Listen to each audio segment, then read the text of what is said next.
खबर यह कि केजरीवाल सरकार ने दिल्ली पुलिस से उन अस्पतालों की सुरक्षा बढ़ाने की मांग की है जिनमें कोरोना के मरीजों का इलाज चल रहा है। साथ ही सभी क्वारंटीन सेंटर की सुरक्षा बढ़ाने की मांग भी की गई है। दिल्ली के स्वास्थ्य सचिव ने दिल्ली पुलिस कमिश्नर को एक चिट्ठी लिखकर पर्याप्त पुलिस बल की मांग की है। ये इस लिहाज से जरूरी है क्योंकि कुछ जगह ये भी खबरें आ रही थी कि तबलीगी जमात के जो कुछ लोग हैं वो वहां पर नर्सों के साथ और मौजूदा स्टाफ के साथ बदसलूकी कर रहे हैं। साथ ही पिछले दिनों इस तरह की भी खबरें आई थी कि कुछ कोरोना संक्रमित जो लोग हैं उन्होंने खुदकुशी करने की कोशिश की है। तो इस लिहाज से ये सख्ती के और प्रयास किए जा रहे हैं केजरीवाल सरकार के द्वारा, जो दिल्ली पुलिस को कहा जा रहा है एक चिट्ठी के जरिए। देश में कोरोना वायरस से मरने वालों का आंकड़ा बढ़ता जा रहा है। गुजरात के वडोदरा में पंचमहल जिले के एक शख्स की मौत की खबर सामने आ रही है और इसी के साथ ही गुजरात में कोरोना से मरने वालों की संख्या अब 8 पहुंच गई है, जबकि देश में कुल पॉजिटिव केस का आंकड़ा 95 पहुंचा है। अहमदाबाद में जो 7 मामले सामने आए हैं उनमें एक 7 साल की बच्ची भी शामिल है। तो ये बहुत महत्वपूर्ण इंफॉर्मेशन इस वक्त आपको दे रहे हैं जो कि गुजरात से आ रही है। 7 साल की बच्ची को कोरोना संक्रमण हुआ है, ये जानकारी आ रही है गुजरात से। अब वहां पर जो आंकड़ा है मरने वालों का वो 8 पहुंच चुका है।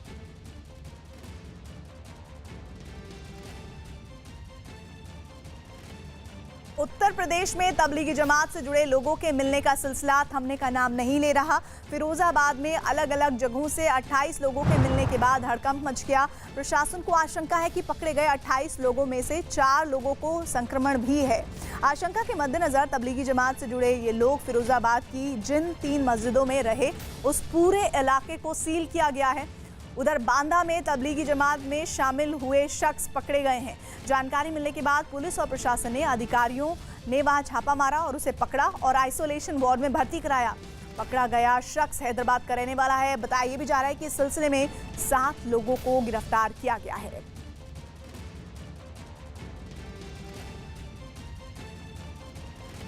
असम के कोरोना के बढ़ते मामलों को देखते हुए गुवाहाटी में एक नया आईसीयू वार्ड बनाया गया है जिनमें 162 बेड हैं। असम के स्वास्थ्य मंत्री हेमंत बिस्व शर्मा ने इस वार्ड का उद्घाटन किया। असम के गोवालपारा इलाके में कोरोना के 3 नए केसेस सामने आने के बाद राज्य में कुल मामलों की संख्या 16 पहुंच गई है। असम में मिलने वाले सभी मरीजों ने दिल्ली के निजामुद्दीन में तबलीगी जमात के कार्यक्रम में हिस्सा लिया था। अब इस तरह से सभी मरीजों के संपर्क में आने वाले लोगों का पता करने की भी कोशिशें तेज हैं।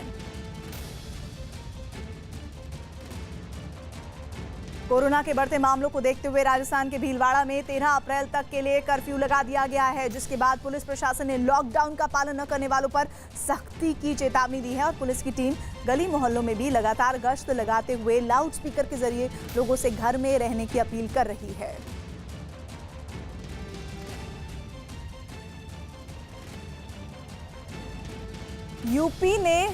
पुलिस ने यूपी में आगरा में छापा मारकर 1800 लीटर सैनिटाइजर जब्त किया है। पुलिस और प्रशासन की टीम को खबर लगी कि एक कारोबारी ने अपने घर में भारी मात्रा में सैनिटाइजर जमा किया हुआ है। खबर मिलने के बाद पुलिस और ड्रग विभाग की टीम ने वहां छापेमारी की। छापेमारी में 1800 लीटर सैनिटाइजर बरामद किया गया है। कोरोना वायरस के कारण से सैनिटाइजर की डिमांड बहुत सारी है मार्केट में। हम लोगों ने इसी सूचना पे हम यहाँ पे एसीएम प्रथम के साथ और यहाँ पे ड्रग इंस्पेक्टर की टीम के साथ यहाँ पे आए और यहाँ पे देखा गया कि 1800 लीटर से ज़्यादा इन्होंने होल्ड कर रखा है। जिस जगह पे ये होल्ड कर रखे थे वो गोदाम नहीं है बल्कि एक घर है और जहाँ पे ये नहीं कर सकते थे ऐसा, ड्रग टीम द्वारा आगे की कानूनी कार्रवाई की जा रही है। यूपी के फिरोजाबाद में कोरोना वायरस के खतरे के बीच भीड़ लगाकर खड़े होने का विरोध करने पर 2 पक्षों के बीच मारपीट हो गई। इससे जुड़े एक वीडियो में लोगों की भीड़ दिखाई दी और कुछ लोग हाथों में लाठियां लेकर मकान में जमकर तोड़फोड़ करते दिखे। वहां काफी देर तक यह हंगामा चलता रहा। दावा किया जा रहा है कि एक पक्ष के कुछ लोग एक मकान के सामने जुटे थे जिसका मकान मालिक ने कोरोना वायरस के खतरे को देखते हुए विरोध किया था, लेकिन इससे दूसरा पक्ष हमलावर हो गया और वहां जमकर तोड़फोड़ शुरू कर दी।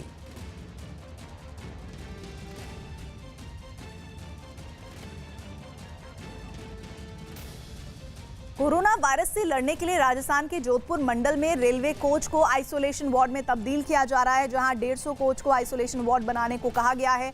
वार्ड बनाने के लिए स्लीपर कोच में बर्थ को हटाकर जगह बनाई जा रही है। सिलेंडर को लगाने के लिए ताकि ये चलती गाड़ी में मुंबई के तिलक नगर में बेस्ट बस सेवा में कोरोना का पहला मामला सामने आया है। ये कर्मचारी वडाला बस डिपो में तैनात है, जिसे अस्पताल में भर्ती कर दिया गया है। पॉजिटिव मरीज का घर जिस इमारत में था उसे भी क्वारंटीन कर दिया गया है। मुंबई के कुछ इलाकों में बेस्ट की सेवा जरूरी काम के लिए जारी रखी गई है, जिनमें ये कर्मचारी भी तैनात था।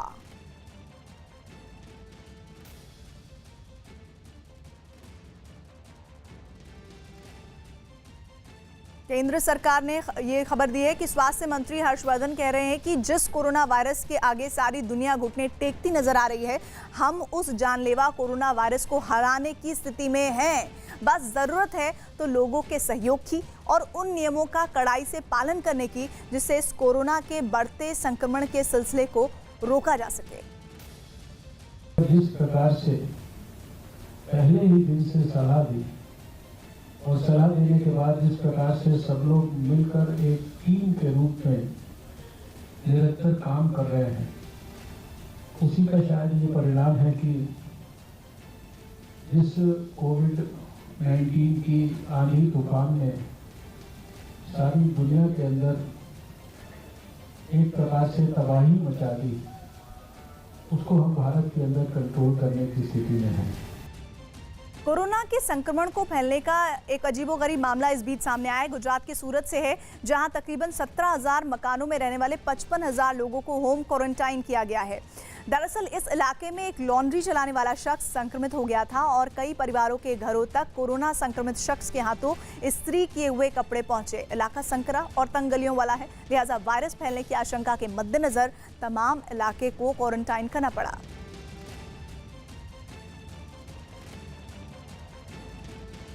लॉकडाउन को सख्ती से लागू करने में जुटी अहमदाबाद पुलिस इन दिनों ड्रोन कैमरों की मदद ले रही है। दरअसल ड्रोन से जब सर्विलेंस रखी जा रही है, उसी वक्त कुछ लोग मैदान में वॉलीबॉल खेलते नजर आए। ड्रोन ने लोकेशन देखकर पुलिस कर्मियों को वहां पहुंचाया और 12 लोगों के खिलाफ कार्रवाई शुरू हुई।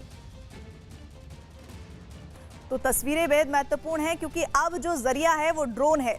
आप अभी तक पुलिस की निगरानी में थे, लेकिन अब इस ड्रोन के जरिए हर जानकारी पुलिस तक पहुंच रही है। और अगर आप छुपकर भी इस वक्त लॉकडाउन का पालन नहीं कर रहे हैं, तो वो तस्वीरें भी ड्रोन में कैद हो जा रही हैं। ये तस्वीरें अहमदाबाद की हैं। लॉकडाउन सख्ती से लागू हो, इसलिए अब ड्रोन कैमरों की मदद ली जा रही है।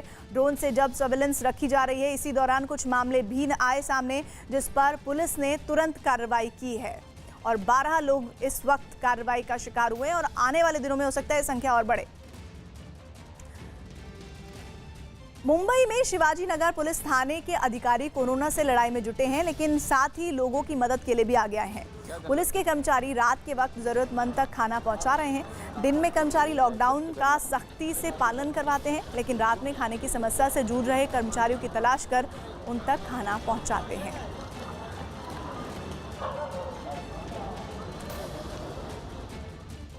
कोरोना की वजह से देश में चल रहे लॉकडाउन के बीच लोग घरों से ना निकले, इसके लिए यूपी के संभल समेत आसपास के इलाकों में सख्ती बरती जा रही है। इसके तहत डीएम अविनाश सिंह और एसपी यमुना प्रसाद लगातार इन इलाकों का जायजा ले रहे हैं। साथ ही प्रशासन ड्रोन के जरिए भी नजर रख रहा है और लॉकडाउन का पालन नहीं करने वालों पर सख्ती की जा रही है।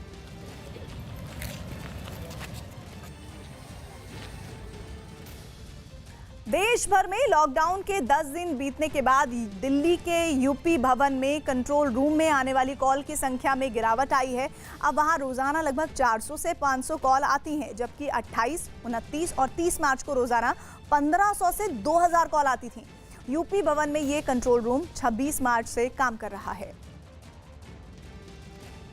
इस वक्त हम लोग मौजूद हैं यूपी भवन में और यहाँ कंट्रोल रूम स्थापित किया गया है। जो यूपी से जुड़े लोग हैं उनकी मदद के लिए 26 तारीख से ये कंट्रोल रूम मौजूद है और 3 शिफ्ट में काम करता है। 5 हेल्पलाइन नंबर दिए गए हैं, लेकिन अब कॉल्स आने की संख्या बहुत ही घट गई है। इस वक्त हमारे साथ बातचीत करने के लिए इस मुहिम में शामिल हैं और कॉल अटेंड भी करते हैं। 26-27 को बहुत कम कॉल आए थे। 28, 29, 30 को क्या आंकड़ा है? 28, 29, 30 को 1500, 2000 के आसपास कॉल आई हैं और उससे अब संख्या थोड़ी कम हो गई है काफ़ी। इस समय कोई 400, 450 का एवरेज है कॉल्स का और इंडिया के सभी हिस्सों से कॉल्स आ रही हैं।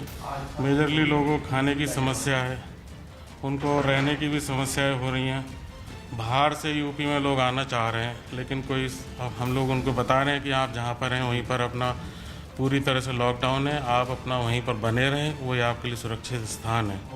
खाने के लिए खाने की समस्या है तो हमारे पास यूपी के नोडल अधिकारियों के नंबर हैं, वो हम उनको प्रोवाइड करा रहे हैं। हमारा पूरा प्रयास है कि हम जितना लोगों को समझाएं, उनको जितनी सुविधाएं दे सकें, हम तक उनको पहुंचाने का प्रयास कर रहे हैं। तो पहले लोगों की समस्याएं ये थी कि अपने घर वो पहुंचे, लेकिन अब जो है जहां हैं वहीं रह रहे हैं, क्योंकि समझाया जा रहा है कंट्रोल रूम की तरफ से और खाने की व्यवस्था की जा रही है, मेडिकल असिस्टेंट दिया जा रहा है अलग अलग राज्यों में और खुद यूपी के प्रदेश में भी।